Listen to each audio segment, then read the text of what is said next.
আসসালামু আলাইকুম। হ্যালো বন্ধুরা, কেমন আছেন সবাই?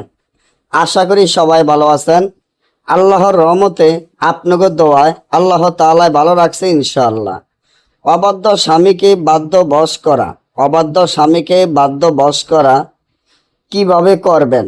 এমন যদি হয় আপনার স্বামী অবাধ্য আছে, আপনার স্বামী আপনার বাধ্য বসে নাই, আপনার কোনো কথাবার্তা শোনে না, আপনার সাথে সবসময় খারাপ আচরণ ব্যবহার করে, আপনাকে দেখতে পারে না, এই অবাধ্য স্বামীকে কিভাবে বাধ্য বশ করবেন? একটা তাবিজে যথেষ্ট। কাজের তাবিজ একটা হইলে হয়, অকাজের তাবিজ হাজারটা হইলেও হয় না।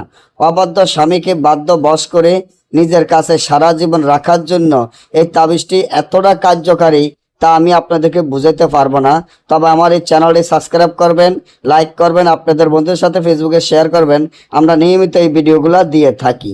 আপনার স্বামী যদি আপনার কোনো কথাবার্তা না শোনে, আপনাকে পাত্তা না দেয়, আপনাকে দেখতে না পারে, আপনি যদি অবাধ্য স্বামীকে সারা জীবনের জন্য কাছে পেতে চান, তাকে আপনার বাধ্য বশ করতে চান, তাহলে তাবিজটি যেভাবে আছে সেভাবে লিখিয়া তাবিজের নিচে অবাধ্য স্বামীর নাম, তার পিতার নাম, আপনার নাম, আপনার মায়ের নাম লিখিয়া এই তাবিজটি যদি আপনি নিজে ব্যবহার করেন, রাজা রানী তাবিজের ভিতরে দিয়ে অবাধ্য স্বামী সারা জীবনের জন্য আপনার বাধ্য বশ হয়ে আপনার কথা মতো চলবে।